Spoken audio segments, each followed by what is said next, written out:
Assalamualaikum dan salam sejahtera. Hari ini kita akan belajar menulis ulasan Bahasa Melayu tahun 5 bersama Cikgu Izan. Okey anak-anak, jangan lengah-lengahkan masa lagi. Mari kita terus kepada petikan kita. Okey, tengok ya. Hari ini kemahirannya ialah mendengar dan bertutur. Tajuknya ialah bahasa asas kewarganegaraan. Okey, kamu dengar cikgu baca dan kamu ikut bersama-sama ya. Baik, bahasa Melayu ialah bahasa kebangsaan dan bahasa rasmi negara kita. Kedudukan bahasa Melayu sebagai bahasa rasmi termaktub dalam Akta Bahasa Kebangsaan 1963 Palang 67. Baik, mari kita lihat 6 peranan bahasa kebangsaan. Baik, yang pertama ialah bahasa ilmu, digunakan untuk menyampaikan pelbagai ilmu pengetahuan. Yang kedua, bahasa pentadbiran, wajib digunakan dalam semua urusan rasmi pentadbiran kerajaan. Yang ketiga, bahasa perhubungan, digunakan dalam perhubungan antara masyarakat yang berlainan bangsa. Yang keempat, bahasa perundangan, digunakan dalam semua urusan perundangan. Bahasa ekonomi adalah yang keempat. Yang kelima. Maafkan cikgu ya. Digunakan dalam urusan ekonomi dan perdagangan. Dan yang terakhir sekali ialah bahasa pengantar. Digunakan sebagai bahasa pengantar dalam sistem pendidikan negara. Okey, kalau kamu tengok petikan ni, cikgu dah bahagi. Yang bahagian bawah cikgu tak ambil kerana hari ini aktiviti yang akan kita lakukan ialah menulis ulasan. Okey, apakah arahannya? Okey, arahannya berbentuk tulis ulasan tentang peranan bahasa kebangsaan. Okey ya. Baik, seterusnya. Mari kita lihat jadual ulasan. Seperti biasa, apabila kita nak membuat ulasan, kita mesti lihat jadual ulasan ya. Okey, seperti yang kita lihat tadi, ada 6 peranan bahasa kebangsaan dan cikgu dah masukkan dalam jadual ulasan. Cikgu pilih 4 sahaja idea tersurat untuk dimasukkan di dalam jadual ulasan. Baik, kita tengok ya. Okay, yang pertama, cikgu ambil idea tersuratnya ialah sebagai bahasa ilmu, iaitu digunakan untuk menyampaikan pelbagai ilmu pengetahuan. Okay, kata hubungnya supaya. Okay, kenapa kita guna kata hubung supaya? Untuk menjana idea supaya dapatlah kita mencari idea tersirat yang sesuai. Okay, yang ini cikgu tolong kamu untuk mencari idea tersiratnya. Okay, supaya apa? Supaya semua rakyat mahir dan fasih bertutur dalam bahasa kebangsaan. Okey, baik. Seterusnya,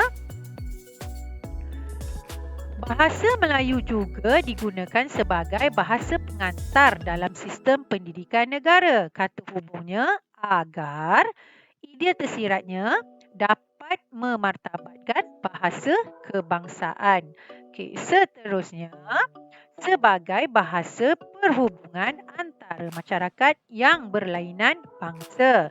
Kata hubungnya untuk idea tersirat yang cikgu cari ialah mengeratkan perpaduan. Cikgu bantu kamu untuk mencari idea tersirat.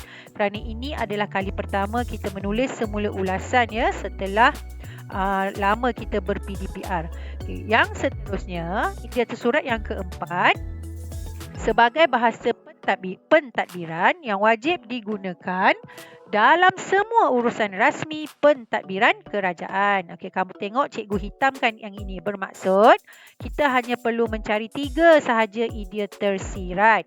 Ada 4 idea tersurat dan 3 sahaja idea tersirat. Jadi tak perlu cari di sini ya. Baik, mari kita tengok acuan jawapan. Baik. Acuan jawapan ni telah kamu belajar pada awal tahun dan banyak kali juga telah kamu buat semasa di sekolah ya. Mari kita imbas kembali. Okey, acuan jawapannya sama sahaja untuk setiap ulasan yang akan kita buat. Baik. Tengok yang pertama. Okey, petikan di atas menunjukkan. Okey, tadi cikgu dah tunjukkan kamu tentang arahannya. Okey, bila kita dapat arahan yang begini, kita ambil sahaja bahagian kunci, kata kunci, maafkan cikgu kata kunci yang ada dalam soalan iaitu peranan bahasa kebangsaan. Jadi kita letakkan sahaja di acuan jawapan di bahagian yang pertama iaitu petikan di atas menunjukkan peranan bahasa kebangsaan. Okey, seterusnya bila kita nak lengkapkan yang kedua, okey, cikgu ambil keratan daripada jadual ulasan tadi ya. Apabila kita dah lengkapkan jadual ulasan, kita ambil sahaja idea tersurat disambung dengan kata hubung dan disambung dengan idea tersirat, kita masukkan di acuan jawapan. Jadi dia akan berbunyi begini. Antaranya ialah sebagai bahasa ilmu iaitu digunakan untuk menyampaikan pelbagai ilmu, pengetahuan supaya semua rakyat mahir dan fasih bertutur dalam bahasa kebangsaan. Kalau kamu tengok, memang cikgu sambung daripada sini sehingga ke sini. Cikgu sambung saja dan cikgu letakkan dalam acuan jawapan. Okey, bagaimana pula dengan idea tersurat, kata hubung dan idea tersirat yang kedua, ketiga dan keempat? Jadi, kamu letakkanlah idea tersurat yang kedua di acuan jawapan yang kedua.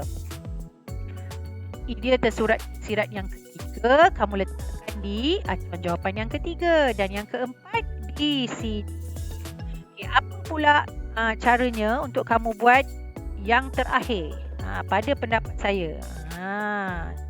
Pada pendapat saya, kamu kenalah keluarkan idea sendiri. Okey, cikgu dah beri jadual ulasan dan cikgu dah beri juga idea tersirat untuk membantu kamu. Kamu hanya perlu buat bahagian yang terakhir sekali iaitu bahagian penutup, iaitu pada pendapat saya. Baik, itu sahaja aktiviti kita pada hari ini. Baik. Apakah tugasan anda?